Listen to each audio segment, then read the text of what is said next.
Halo, perkenalkan nama saya Ninyoman Sri Agustina Handayani, SPD MPD. Saya bertugas di SMA Negeri 6 dan SMA Negeri 9 dan Pasar, maaf. Nah, pada hari ini, pada kesempatan kali ini, saya ingin membagikan tips bagaimana cara memproteksi diri terhadap virus corona. Kebetulan saya guru bimbingan konseling, sehingga dalam hal ini saya akan menyampaikan tujuan daripada layanan saya, yaitu yang pertama adalah kita harus mengenal apa itu virus corona. Nah, yang kedua adalah menjelaskan tentang dampak pandemi COVID-19. Yang ketiga, menjelaskan langkah-langkah proteksi diri terhadap bahaya virus corona. Yang keempat, menyebutkan perilaku yang dapat mendukung upaya dalam proteksi diri terhadap pandemi COVID-19 dan dampaknya. Nah, yang pertama yaitu kita harus kenal dulu pada masa sekarang ini yang sedang melanda di hampir seluruh dunia. Nah, apa itu virus corona? Virus corona ini adalah virus yang menyerang sistem pernafasan. Penyakit karena infeksi virus ini disebut COVID-19. Virus corona bisa menyebabkan gangguan ringan pada sistem pernafasan, infeksi paru-paru yang berat, hingga kematian. Nah, jadi virus ini memang sangat berbahaya karena di beberapa kasus negara kematian demi kematian melanda dan semakin meningkat jumlahnya itu karena memang sangat tidak kelihatan ya virus ini. Jadi yang diserang adalah pernapasan, tentunya akan menyebabkan sesak nafas. Nah, apalagi disertai dengan adanya penyakit penyerta. Di sini infeksi paru-paru yang berat, ataupun juga jantung dan penyakit-penyakit lainnya yang dapat memicu lebih berat atau parahnya kondisi sehingga menyebabkan kematian. Virus corona bisa menyerang siapa saja, seperti lansia, golongan lanjut usia, orang dewasa, anak-anak dan bayi, termasuk ibu hamil dan menyusui. Nah, artinya tidak pandang bulu penyakit ini. Jadi tidak banyak orang kaya, miskin, hidup kemewahan atau orang hidup dalam kekurangan. Masih muda, tua, tidak. Jadi penyakit ini sangat berbahaya bagi semua orang. Nah, infeksi virus corona disebut COVID-19, Coronavirus Disease 2019 ya. Dalam pertama kali ditemukan di kota Wuhan, Cina pada akhir Desember 2019. Seperti yang kita ketahui, pertama sekali pada waktu Wuhan adanya virus itu di Wuhan, kita melihat di tayangan-tayangan YouTube atau tayangan televisi disiarkan banyak orang meninggal di jalanan. Tiba-tiba orang meninggal, tiba-tiba orang jatuh, sungguh sangat mengerikan.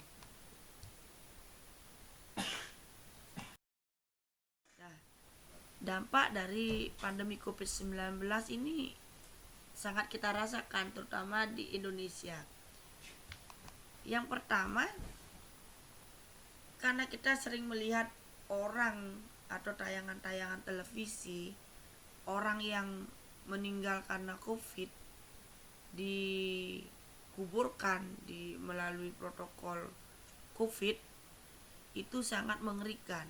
Ya, jadi di mana keluarga tidak bisa mendampingi, maka timbul di masyarakat itu kecemasan dan ketakutan yang luar biasa. Jadi ketakutan dan kecemasan luar biasa ini akan berdampak kepada perilaku masyarakat itu sendiri. Kembali ada rasa curiga, jadi berubahlah tatanan kehidupan masyarakat. Yang kedua, kehilangan pekerjaan PHK.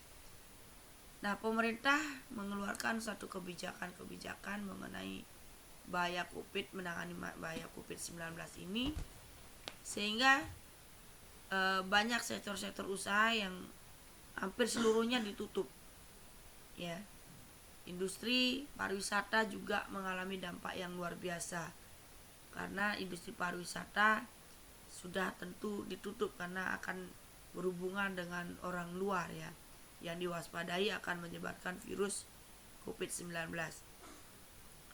Nah, kehilangan pekerjaan ini karena adanya suatu kebijakan tentu akan berdampak kepada tatanan kehidupan masyarakat itu sendiri. Bayangkan bagaimana seorang menjadi orang tua yang tidak memiliki penghasilan dan ada tuntutan rumah tangga yang harus memberi nafkah lahir batin, lahiriah, berupa makanan dan minuman yang paling pokok, tentunya akan sangat dirasakan oleh masyarakat. Nah, dampak pandemi COVID-19 yang bisa saya kemukakan yang ketiga adalah banyak sektor usaha ditutup termasuk sekolah. Sekolah-sekolah ini ditutup karena apa? Ingin melindungi masyarakat, melindungi anak-anak dan generasi muda kita dari bahaya virus corona. Ya, bagaimana menyelamatkan generasi muda dengan menutup sekolah, namun menganjurkan atau membuat suatu program belajar dari rumah, yaitu daring. Ya, tentunya hal ini disambut positif oleh masyarakat. Masalah yang keempat adalah masalah sosial, kriminal, kelaparan. Ya tentu ini akan terjadi, dimana kita lihat di tayangan-tayangan televisi banyak sekali masalah-masalah sosial, kelaparan, kemiskinan dan kriminal. Kenapa mereka bisa kriminal? Karena dituntut oleh perut yang lapar. Karena miskin, lapar karena kehilangan pekerjaan. Nah, ini dia. Habis di PHK, orang menjadi stres, jadi banyak rampok, penodongan. Ya, ini yang akan terjadi akibat dari pandemi COVID-19 karena desakan daripada ekonomi dan tuntutan keluarga yang harus diberi makan. Menjadi acuan begitu apa yang harus dilakukan pada saat sekarang. Langkah-langkah yang tadi sudah kita perilaku, sekarang bagaimana perilaku itu, langkah-langkah apa yang kita tempuh atau kita lakukan dalam berperilaku memproteksi diri terhadap bahaya virus corona. Nah, yang tadi sudah saya jelaskan di atas adalah menerapkan protokol kesehatan. Jadi secara khusus saya jelaskan di sini adalah penggunaan masker. Yang dulu masker dipakai pada saat orang sakit saja, namun sekarang apapun keadaannya, tanpa terkecuali siapapun dia harus menggunakan masker setiap hari, yaitu menjaga agar tidak menimbulkan droplet ya, atau saat berbicara. Jadi droplet itu yang akan menularkan apabila orang satu sudah terkena virus, ketika dia berbicara tanpa menggunakan masker, nah kemungkinan besar akan bisa menulari orang lain, karena virus corona ini adalah virus yang bisa penularannya melalui manusia ke manusia. Kedua yaitu menjaga jarak. Menjaga jarak ideal 1 sampai 1,5 meter kepada orang yang saat kita berhubungan dengan orang lain atau berkomunikasi dengan orang lain, sehingga droplet yang jatuh, misalnya ada droplet yang jatuh, tidak langsung mengenai kita. Ketiga adalah mencuci tangan. Nah, ini menerapkan protokol kesehatan yang utama. Mencuci tangan adalah sesuatu yang sangat dianjurkan setiap kali kita berhubungan atau kontak fisik dengan orang lain atau bahkan dengan benda-benda di sekitar kita yang kita tidak tahu, ya. Nah, itu mencuci tangan baik dengan air bersih, air mengalir, dengan sabun ataupun dengan disinfektan, ya, yang hand sanitizer misalnya. Itu kalau tidak kita ada air mengalir untuk cuci tangan, kita siapkan diri dengan hand sanitizer. Kedua, menjaga imunitas tubuh. Langkah-langkahnya untuk proteksi adalah menjaga imunitas tubuh dengan apa? dengan makan makanan yang sehat dan bergizi seimbang. Ya. Dengan minum vitamin, istirahat, rajin olahraga, dan hindari stres. Nah, ini langkah-langkahnya. Setiap hari kita makan, namun makanan yang dulu biasanya junk food kita kurangi, kita kembali back to nature, kita kembali ke alam, makan makanan yang alami, yang sedikit menggunakan bahan pengawet. Nah, itu yang akan bisa memperbaiki imun tubuh kita, sehingga kita merasa bahwa makanan-makanan ini dah yang akan memproteksi, memperbaiki sel-sel dalam tubuh kita, sehingga kita akan menjadi lebih sehat. Minum vitamin juga dibutuhkan pada pandemi saat ini, karena vitamin dapat menambah imunitas tubuh kita, menjaga kebugaran tubuh kita. Tentu istirahat yang cukup juga sangat mendukung dalam menjaga imunitas tubuh. Dulu yang kita malas berolahraga, saya harapkan semuanya bisa rajin berolahraga setiap pagi ataupun sore ya. Pagi hari olahraga jalan, olahraga ringan dengan berjemur di sinar matahari sangat mendukung kita dalam memproteksi diri terhadap virus corona. Yang terakhir adalah hindari stres ya.